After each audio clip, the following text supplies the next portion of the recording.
Hi. Okay, we are on day 17. It's been 17 in a row that we've been doing this. It's super cool. Today we are looking at yesterday's challenge, and there's enough for us to look at that we're just going to dedicate the whole cast to it.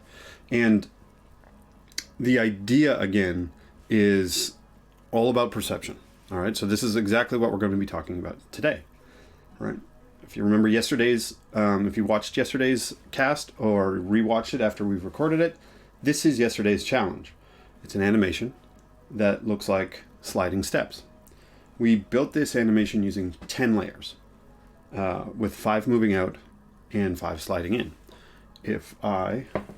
We did this by offsetting their animations. You see right down here, we have their animations all offset.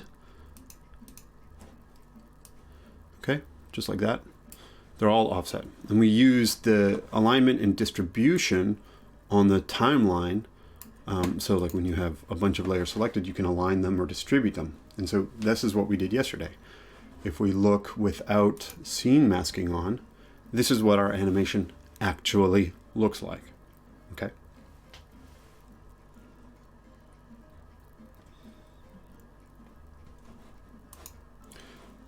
So the challenge was to try and rebuild this using only 5 layers.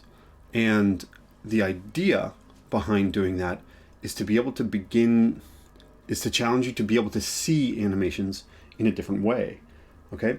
To be able to see how to create them, to look at them, to sort of decompose them, and then rebuild them that way. All right? Because having this ability to go and look at an animation, see it in 3 or 4 different ways, and then rebuild it in the best way possible is a really, really, really valuable skill to have. All right, let's go and have a look at some solutions. And actually, we're going to start with Aid's solution. He sent me his challenge as a flow file yesterday, which was super cool, and he nailed it on one of them. So let's switch over. Okay, so this was our original animation, and let's go ahead and open up Aid's version. Here is his challenge that he sent over. Okay, so this is Aid's answer, and if you guys are interested, if anybody wants to know or chat or ask him some questions, he's .manx on Slack. Now, here's his version of the animation. Let's just turn on this to have a look at it, and it's on looping, and there you go. Blue background, pink bars, and he's only using 5 layers. Okay, so how did he do that? Well, let's open this up and have a look. Okay, he's using a step function. So instead of having 5 bars sliding in and then 5 bars, or 5 bars sliding out and then 5 bars sliding in, he's having 5 bars slide out, and then he's resetting the positions really fast to the other side of the artboard. If we open up this, you'll be able to see it. If we turn off scene masking, bam, bam, bam, bam, bam. There you go. Let's pause that so we can just scrub through it a little bit slower. What happens here is, let's look at the top one for now. Slides out, and it stays out, and it stays out, and it stays out, and it stays out, and it stays out. And right here, bam, snaps back into position and animates. Bam, bam, bam, bam, bam. Perfect. It's a great way to do it. Great use of steps, and it looks exactly the same. And now you only have 5 layers instead of 10 that you're managing. Super cool.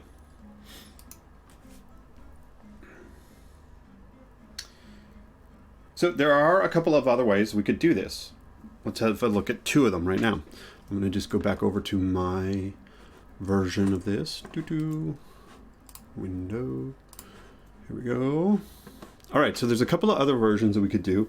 Let's start with creating a new timeline. We're going to do a new empty timeline. And yesterday we had it sized at 400 by 400, so I'm just going to click here and I'm going to type 400.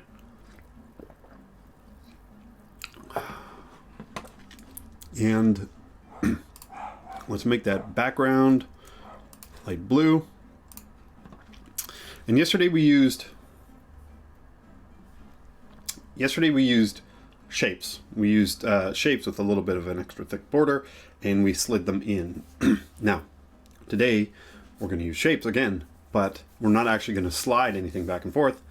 This first technique uses paths, and we're going to animate the stroke. So let's have a look. I am going to click up here. I'm going to create a line.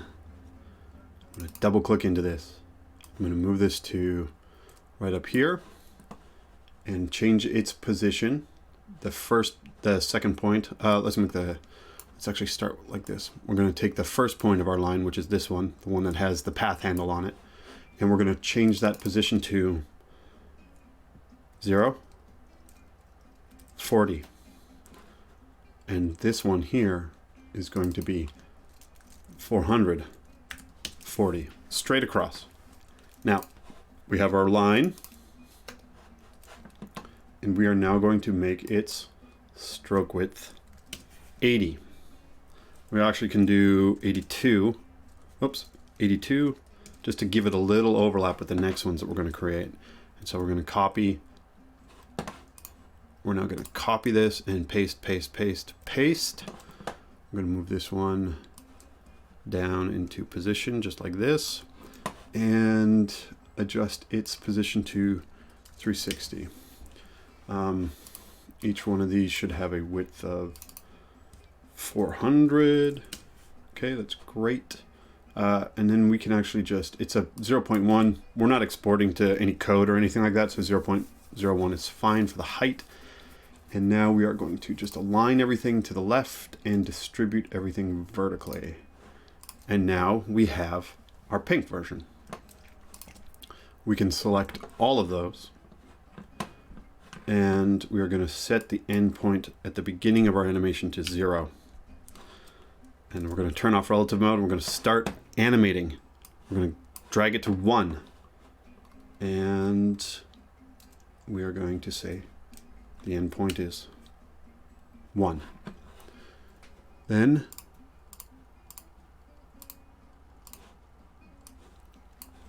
we are also going to say at this point in time, the stroke start is 1 as well. And now what we're going to do is we're going to take all of those stroke starts. We're going to press Shift and click on the last key value of each one of the stroke starts. We're going to move that out like that. We can move it out to 1 point.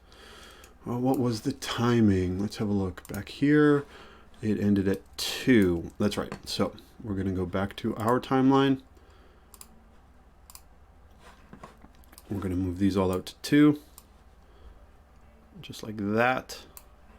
We are now going to take, and they're all inverted a little bit. So let's go like this, and then like that, and then like that. I like to have the hierarchy be the same visually as it is in both the hierarchy and the timeline. It just makes it easier for me to think about in position animation. So now I know that this one is at the top. Okay, so what we're going to do is we're going to take the last stroke start animation. We're going to put it at 2 seconds, and then we're going to take this one. We're going to press Shift and select it. Shift and select. Shift and select. Shift and select, and Shift and select again on the last one, and we're going to distribute all of those. And we're going to do the same technique here. Shift and select. Instead of dragging, I'm just going to keep that duration at 3. I'm going to shift and select just the last one. It should be a 1 second animation. I want it to end at 4 seconds. And then we'll just do the same technique as before. Shift and select, shift and select, shift and select, and shift and select, and distribute. So now what we should see is animating in, animating out. Okay. Same technique, different technique, same visual style.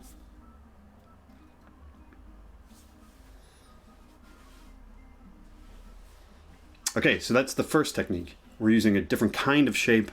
We're using paths, and we're animating the stroke start and stroke end. If we wanted to do this with dash patterns, we could also do it with dash patterns, okay? And using the dash offset, dash patterns and dash offset to slide the dashes into the shape as well. We could do that. All right, so here's another trick, and this one's actually a little bit sneaky. Let's take our basic, and we're gonna just duplicate it, okay?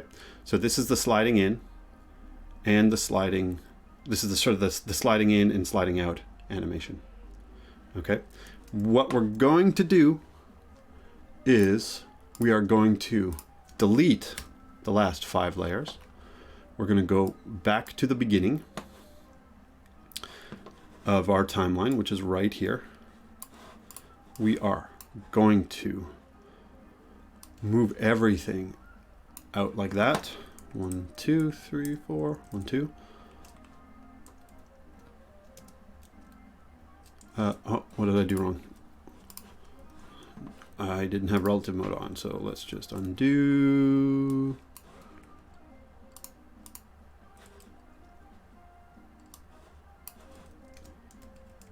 There we go. I didn't have relative mode on, so what we can do is something like this. Actually, we are now going to go back to the beginning of our animation. We are going to turn on relative mode so everything moves together. We're going to snap it and then move it back by 2 points.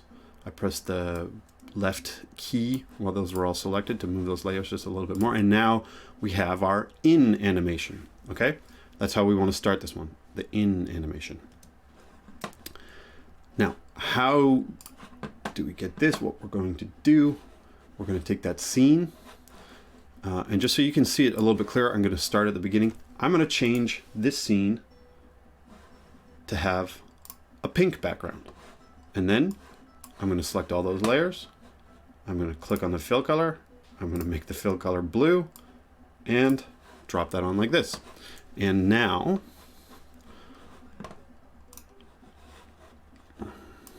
we're going to go like this. We're going to move all of those in. We're going to go to the end.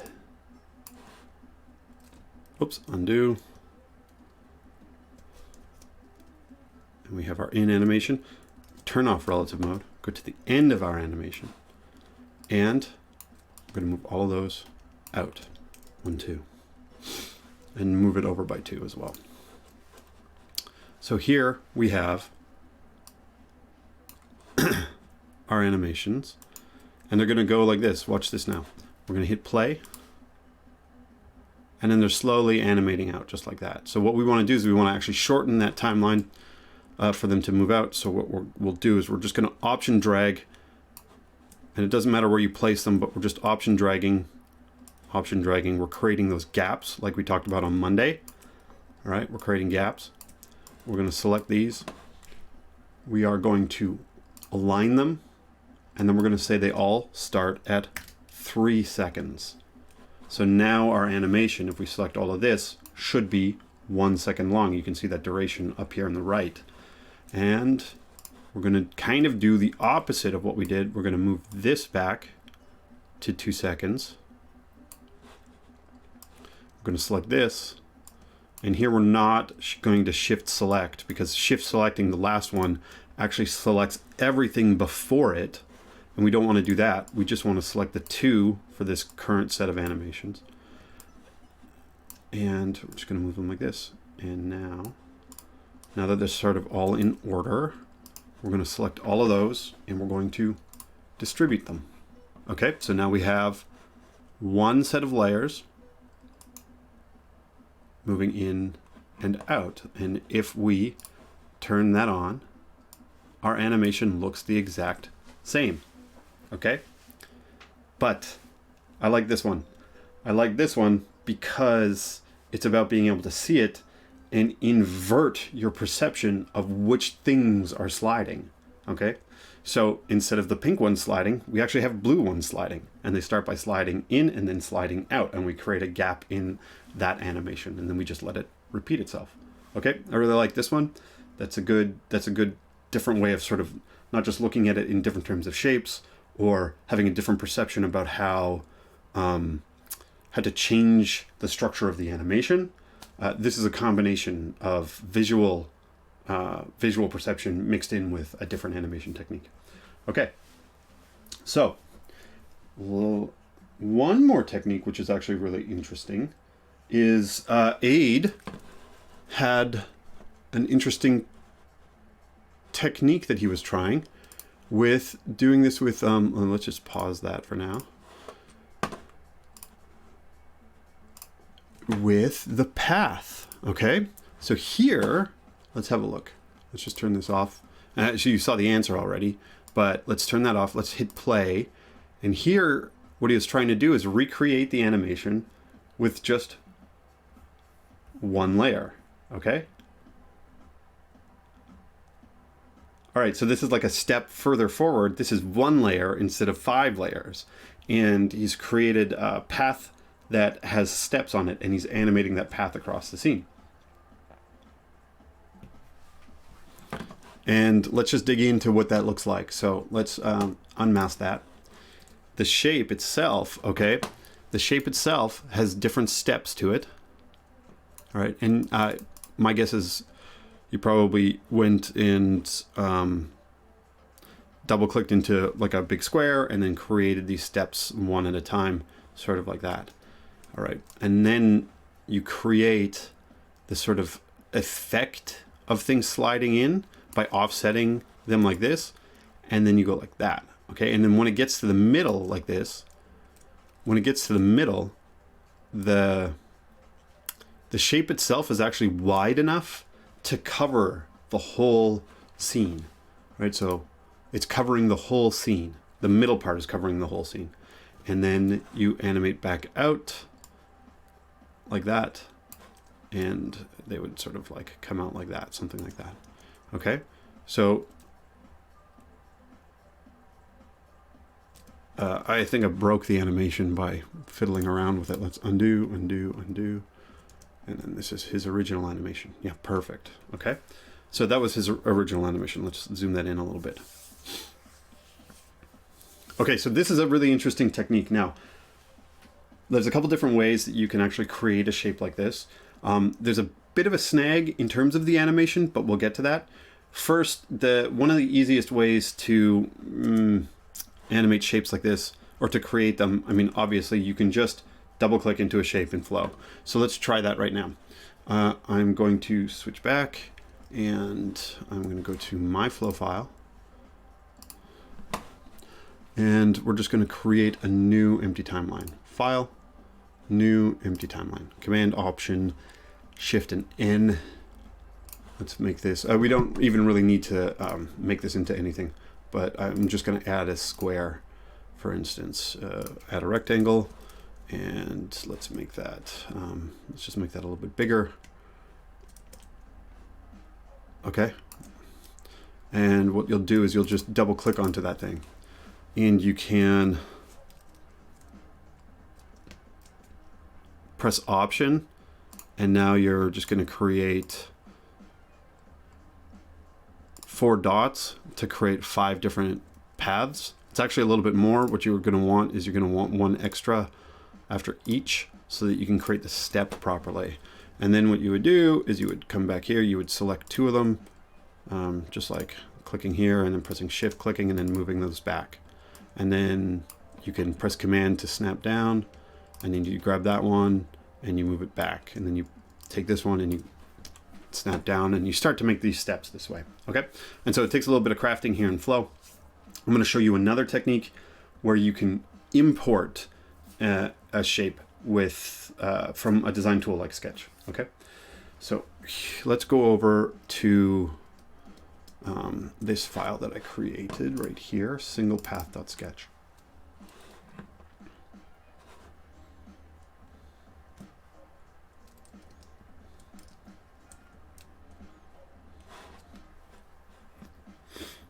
Lightning fast, whatever's going on.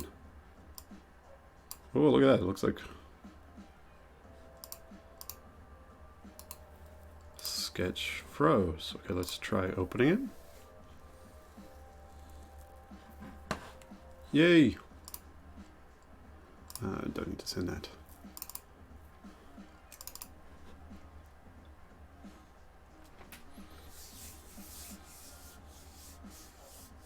Looks like Sketch is freezing again. Flow isn't the only tool that beach balls. Okay, let's force quit Sketch one more time. Let's open it. Let's just, I don't know what's going on here. Let's just create this from scratch. Interesting.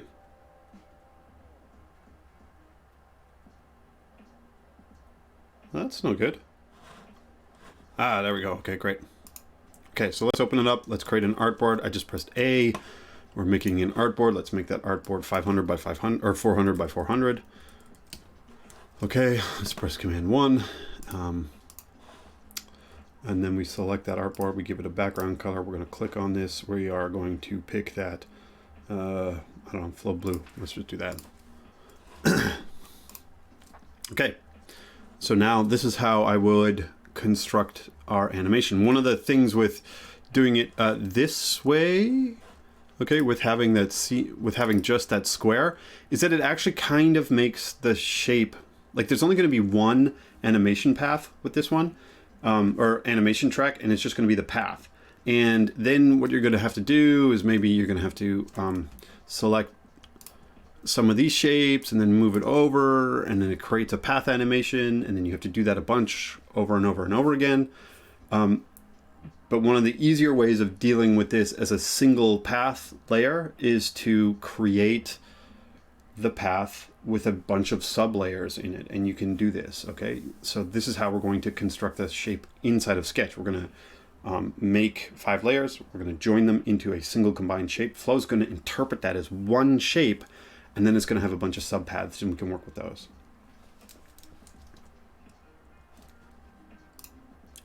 All right, so I'm back in Sketch. I'm just going to make a rectangle. We're going to make it 80.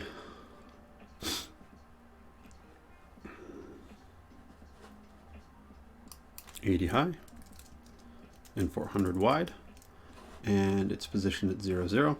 We are going to make its border 4, and its fill color is going to be that lovely Flow brand color, just like that.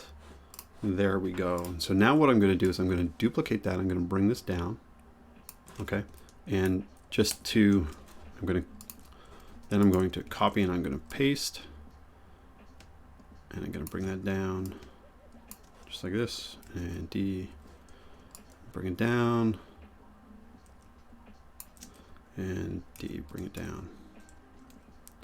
Okay, so let's select those 4, let's align them just like that, and now I'm just going to create this tiny little gap by pressing Shift down, Shift select. I'm just going to make a little gap between all of them, and this way Flow will interpret all the shapes as being independent paths.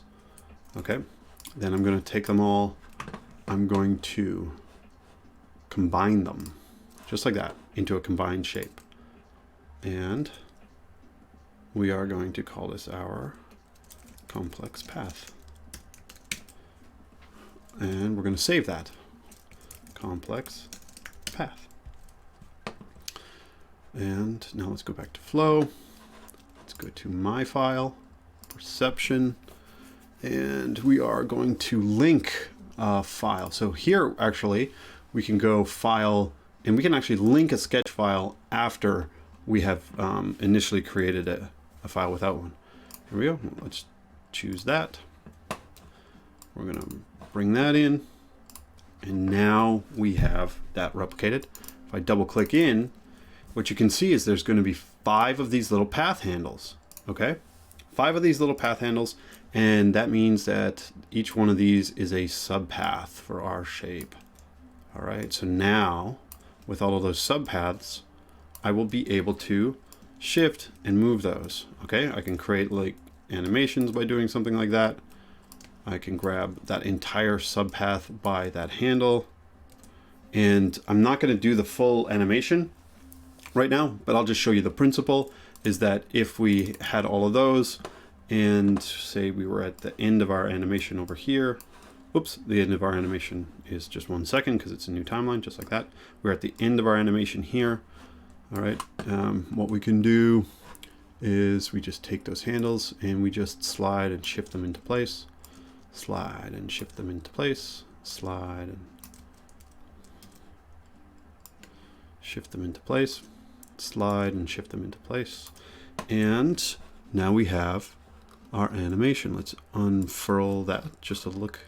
And what you can see is what you can see actually down here is that the X position of the entire shape changes, the width changes, and the path changes. So this is just exactly what we were going for. Oh, we weren't quite at the end, so let's just do that.